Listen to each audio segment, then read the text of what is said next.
सदियों पुरानी बात है। ईरान के शहर तेहरान की किसी बस्ती में एक मोची रहा करता था। ये मोची पढ़ा लिखा नहीं था, इसलिए गुर्बत की जिंदगी बसर कर रहा था। इसका घराना 4 अफराद पर मुश्तमिल था और वो मोची घर का वाहिद कफील था। जूते मरम्मत करने के अलावा इसका कोई मुतबादल रोजगार नहीं था। वो बस्ती के एक बड़े और घने दरख्त के नीचे बैठकर अपना काम करता था। वो मोची पुराने फटे बैग से काम लिया करता और पुराने जूतों की मरम्मत किया करता। सुबह से शाम तक मेहनत करने के बाद ही वो इतना कमा पाता कि अपना और अपनी बीवी बच्चों का पेट पाल सके। वो मोची बज़ाहिर गरीब जरूर था, लेकिन उसका दिल बहुत सादा मगर अमीर था। वो रोज सुबह घर से आते हुए एक रोटी ले आता और दोपहर को वही रोटी पानी के साथ खाकर अपने रब का शुक्र अदा करता। इस रोटी का एक टुकड़ा वो अलग कर लेता और उसे छोटे छोटे टुकड़ों में बांटकर चिड़ियों को डाल देता। चिड़िया बरगद के दरख्त के पास आती, चू चू करती, रोटी के वो टुकड़े चगती और फिर उड़ जाती। अपना खाना खाकर और चिड़ियों को खिलाकर वो कुछ देर आराम करता और जौहर की नमाज अदा करने के बाद दोबारा अपने काम में मसरूफ हो जाता। एक दिन एक मुसाफिर अपने कीमती जूते की मरम्मत करवाने के लिए मोची के पास आया। शक्ल व सूरत से वो कोई नेक आदमी लग रहा था।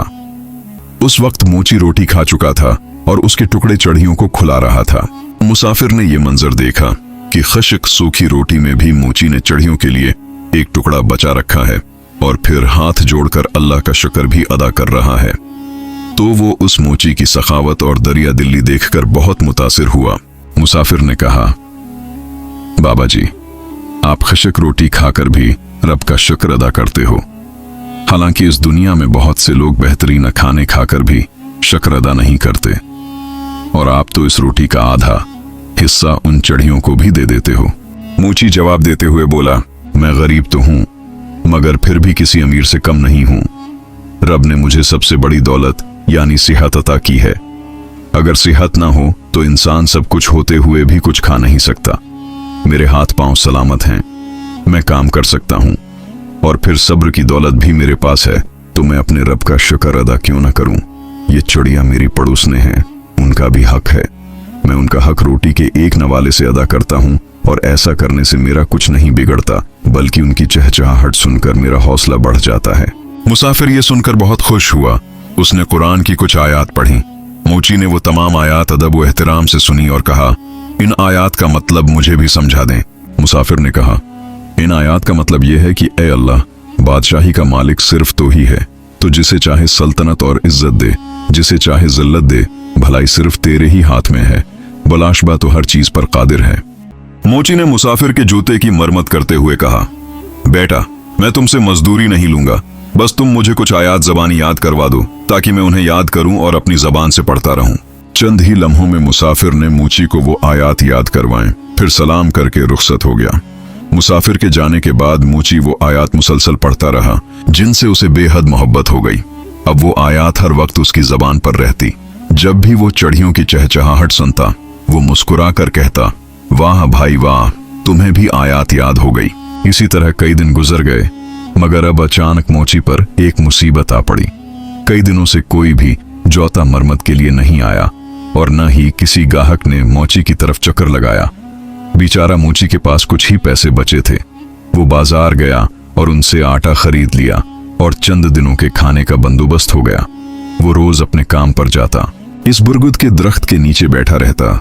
गली को बड़ी त्रस्ती नजर से देखता कि शायद अभी कोई उसकी तरफ आ रहा हो, लेकिन न तो कोई गाहक आता और न ही जूते मरम्मत करने का कोई काम। अगले चंद ही दिनों में आटा भी खत्म हो गया और चिड़िया भी रोज रोटी की आस में खाली हाथ वापस जा रही थी। अगले दिन भी वो काम पर गया, सारा दिन भूखा बैठा रहा और कई बार महज पानी पीकर गुजारा किया। उसे भूख लग रही थी, लेकिन उसके पास खाने को कुछ भी नहीं था। उसे अपने साथ साथ अपनी बीवी और बच्चों की भी फिक्र सता रही थी। सारा दिन कोई काम न आया तो शाम को खाली हाथ थका हारा घर वापस आ गया। घर में अनाज का एक दाना भी नहीं था। सबके सब भूखे पेट सो गए। इसी हालत में 2 दिन और गुजर गए। पानी के सिवा कुछ भी उनके पेट में न गया। सब अहल खाना भूख से नढाल हो चुके थे। घर में ऐसी कोई चीज भी न बची थी जिसे बीच कर आटा या कुछ खाने पीने का सामान लिया जा सकता। एक शाम मोची की बीवी बहुत ज्यादा अफसरदा थी। वो अपने बच्चों को भूख से बलखता नहीं देख सकती थी। बूढ़ा मोची जैसे ही घर आया तो वो रोने लगी और बोली, अगर आज उन्होंने कुछ न खाया तो हमारे मासूम बच्चे मर जाएंगे। 4 दिन हो गए, उनके पेट में एक दाना भी नहीं गया। उन बेगनाह बच्चों का क्या कसूर है? मूची की बीवी ने उससे कहा, आप आज ऐसा करें कि इस सामने वाले घर में चले जाएं। आज वहां खाने का इंतजाम हो रहा है। बाहर हलवाई खाना पका रहे हैं। तुम पड़ोसी से कुछ खाना या पैसे मांग लो ताकि इन बच्चों का पेट भर जाए। मौची उदास बैठा था। उसने कहा, हमारा सामने वाला पड़ोसी बहुत कंजूस है। वो गरीब लोगों की मदद करना जुर्म समझता है। मैं किसी का एहसान नहीं लेना चाहता, मगर इन बच्चों की हालत मुझे देखकर बर्दाश्त नहीं हो रही। मुझे उससे कोई उम्मीद तो नहीं, मगर अगर तुम कह रही हो तो मैं जा रहा हूं। शायद अल्लाह उसके दिल में रहम डाल दे। मूची अपने पड़ोसी के पास गया, उसे सलाम किया और कहा, साहब, मैं कोई भुखारी नहीं हूं, लेकिन 4 दिन की भूख ने मुझे मजबूर कर दिया है। मैं अपने बच्चों के लिए आपसे खाना मांगने आया हूं। अब या तो मुझे कुछ पैसे उधार दे दें, जब भी मेरे पास पैसों का इंतजाम होगा मैं आपको वापस कर दूंगा, या फिर आप मुझे यहाँ से किसी बर्तन में इतना खाना डाल दें कि मैं अपने बच्चों की जिंदगी बचा सकूं। अब बच्चों की हालत मुझे देखकर बर्दाश्त नहीं हो रही। अगर आपको यकीन न आए तो आप मेरे घर आकर खुद देख सकते हैं। अगर आज भी उन्हें खाने को कुछ न मिला तो वो मर जाएंगे। पड़ोसी तक्कर से हंसकर बोला, तो बड़ा चालाक निकला। घर के बाहर हलवाइयों को खाना पकाते देखकर सोचा होगा, चलूं आज इनसे मांग कर खा लेते हैं। लेकिन तुम जैसे लोगों के साथ कैसा सलूक करना है मैं जानता हूं। वो पड़ोसी नहायत जालिम और कमजोर था। उसने बेदली से मूची को धिका दिया, जिसके नतीजे में वो दीवार से जा टकराया और उसके माथे से खून बहने लगा। मौची चुकराया, जमीन पर गिर गया। वो बेस्वस जमीन पर पड़ा रहा।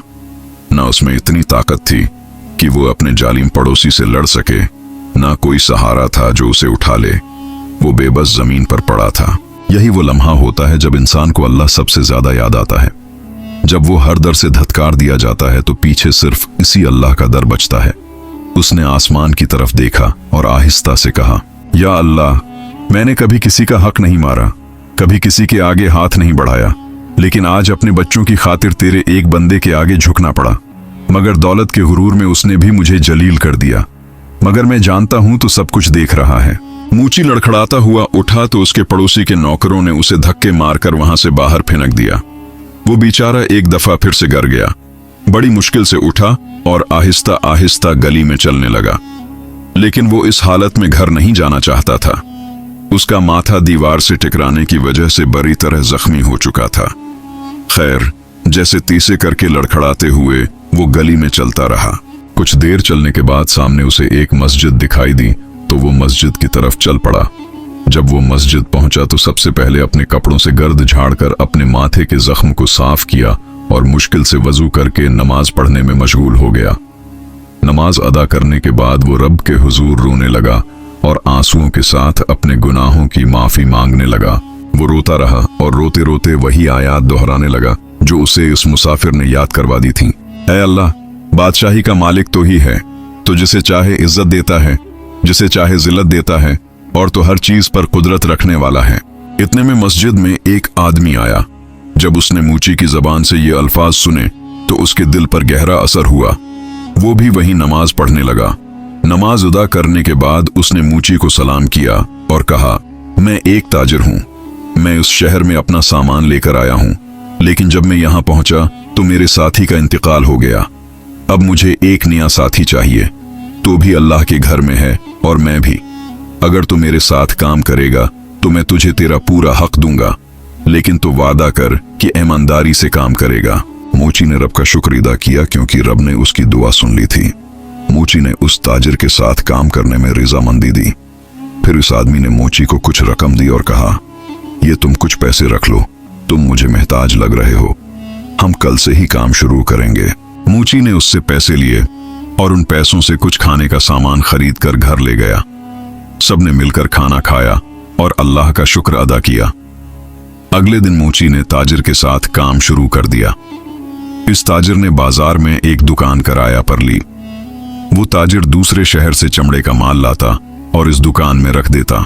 उसने ये दुकान मूची के हवाले कर दी थी ताकि मूची उसका माल आगे बाजार में फरोख्त करे। मूची ने उसके साथ मिलकर ये कारोबार काफी साल किया। उससे उसके हालात बदल गए और उसके पास काफी पैसे जमा हो गए। जब वो ताजिर अपने शहर वापस जाने लगा तो एक दिन उसने मूची को अपने पास बुलाया और कहा, बाबा जी, मैंने आपसे बढ़कर ईमानदार और मेहनती इंसान इस दुनिया में पहले कभी नहीं देखा। आपका साथ होने की वजह से अल्लाह ने हमारे कारोबार में इतनी तरक्की दी है कि कहीं और रहकर मैं सारी जिंदगी भी इतना माल न कमा पाता। अब मैं अपने शहर वापस जाना चाहता हूँ और मेरे पास आपके लिए एक बहुत बड़ी खुशखबरी है। वो ये कि ये दुकान मैं आपको तोहफे में देता हूँ। अब ये आपकी हो गई, मुझे अपनी दुआओं में याद रखना। ये कहकर इस ताजिर ने मूची को वो दुकान तोहफे में दे दी, क्योंकि मूची ने उसकी कई साल खिदमत की थी और ये उसकी खिदमत और ईमानदारी का बदला था। वो ताजिर खुशी खुशी अपने शहर वापस चला गया और मूची इसी दुकान को संभालने लगा। इसे उस कारोबार की समझ आ गई थी और उसने अपने कारोबार को मजीद फैलाना शुरू कर दिया। अल्लाह ने उसके कारोबार में बरकत डाली और वो मूची थोड़े ही उर्से में शहर का सबसे अमीर आदमी बन गया। उसने एक खूबसूरत सा घर बनाया और जो कुरान की आयत वो हर वक्त पढ़ा करता था, उसकी तहरीर एक पत्थर पर लिखवाकर अपने घर के दाखिली दरवाजे पर लगवा दी। अब उसके घर में कई नौकर काम करते थे और बावर्ची रोजाना बहुत सा खाना तैयार करता था। जो भी गरीब या मुस्कीन उसके घर आता, मूची उसे बुठाता, खाना खुलाता और उसकी मदद करता। बुरगद के दरख्त पर रहने वाली चिड़ियों को भी वो आज तक नहीं भूला था। वो रोजाना उन्हें रोटी और दाने देता। फिर एक दिन सर्दियों का मौसम था। एक आदमी सर्दी से बायस कांपता हुआ उसके दरवाजे पर आया। मौची का नौकर उसे अंदर ले आया, नए कपड़े दिए और मेहमान को खाने में बैठाकर गरम गरम खाना खिलाया। इस आदमी की हालत देखकर नौकर रोने लगा। इत्तेफाक से मौची का चिक्र भी रसोई में लगा। उसने नौकर को रोते देखा तो पूछा, क्या बात है, तू क्यों रो रहा है? नौकर ने कहा, हुजूर, जो आयत आपके दरवाजे पर लिखी है आज उसका मतलब मुझे समझ आया है। ये आदमी जो अभी अभी सर्दी से कांपता हुआ यहाँ आया, कई साल पहले बहुत अमीर आदमी था। उसके पास बेहद दौलत थी, मगर वो हमेशा गरीबों को बेवकूफ समझता था और कभी किसी को खैरात नहीं देता था। आज इस रब ने उसे ऐसी हालत में यहाँ भेजा है। मूची ये सुनकर बोला, दहायक्त, रब हर चीज पर कादिर है, इज्जत और जिल्लत इसी के हाथ में है। फिर जब मूची दूसरे कमरे में गया तो उसने देखा कि ये तो वही उसका पुराना मगरूर पड़ोसी बैठा है, जिसने कई साल पहले उसे धक्के देकर अपने घर से निकाला था। मूची ने उसे सलाम किया और कहा, मैं वही गरीब मौची हूँ जिसे कई साल पहले तूने अपने घर से धक्के मार कर निकाल दिया था। मैं भी भीख मांगने वाला नहीं था, लेकिन एक बार कई दिन की भूख ने मुझे मजबूर कर दिया कि मैं तेरे दर पर मदद मांगने गया। उस वक्त तूने मुझे धत्कार कर घर से निकाल दिया। उस दिन जो मेरे माथे पर चोट लगी थी उसका निशान आज भी बाकी है। पड़ोसी ने मूची को पहचान लिया और रोने लगा। रोते रोते बोला, रब ने मुझे सजा दी है, मेरा सारा कारोबार तबाह हो गया, मेरी बीवी भी मर गई और मेरे बच्चों ने भी मुझे घर से निकाल दिया। मैं अब बीमार और कमजोर हो गया हूँ। अब मेरे पास न तो सर पर छत है और न ही कोई सहारा। ये सच है कि जो भी दौलत पर गुरूर करता है उसका अंजाम हमेशा बुरा होता है। बस इंसान को गुरूर नहीं करना चाहिए। मूची ने कहा, हाँ, हर चीज रब के हाथ में है और अल्लाह के अलावा किसी के सामने भी अपना दामन नहीं फैलाना चाहिए और ना ही दौलत पर मान करना चाहिए। पैसा क्या है, ये तो आने जाने वाली चीज है, इस पर गुरूर करना अच्छी बात नहीं होती। लेकिन अब तुझे तेरे किए की सजा मिल चुकी है। सच्चे दिल से रब से माफी मांग ले, वो बड़ा रहम दिल है, वो जरूर तेरी माफी कबूल करेगा। ये ले, पकड़ पैसे, इनसे तो दोबारा अपना काम शुरू कर ले। रब तेरी मदद जरूर करेगा, क्योंकि बुलाशिबा रब हर चीज पर कादिर है। इस अमीर ताजिर का गुरूर खाक में मिल गया था। वो दुआ देते हुए वहां से चला गया। प्यारे दोस्तों, ये एक कहानी नहीं बल्कि हकीकत है कि जब लोगों के पास माल होता है तो ज्यादातर लोग अपनी औकात से बाहर हो जाते हैं। उन्हें गरीब ऐसे लगते हैं जैसे कोई बीमारी हो कि अगर वो उनकी मदद करेंगे तो उन्हें भी बीमारी लग जाएगी। दौलत की होश इन अमीर जादुओं को फिरौन बना देती है। लेकिन दोस्तों, ये बात ज़हन में रखो कि अल्लाह बादशाह को फकीर बनाने पर भी कादिर है। वो जिसे चाहे इज्जत दे और जिसे चाहे रसवा कर दे। हमें चाहिए कि हम दौलत पर मान न करें, बल्कि गरीबों और मुस्कीनों पर खर्च करें और सिदका खैरात करते रहें। इसी में ही हमारी भलाई है।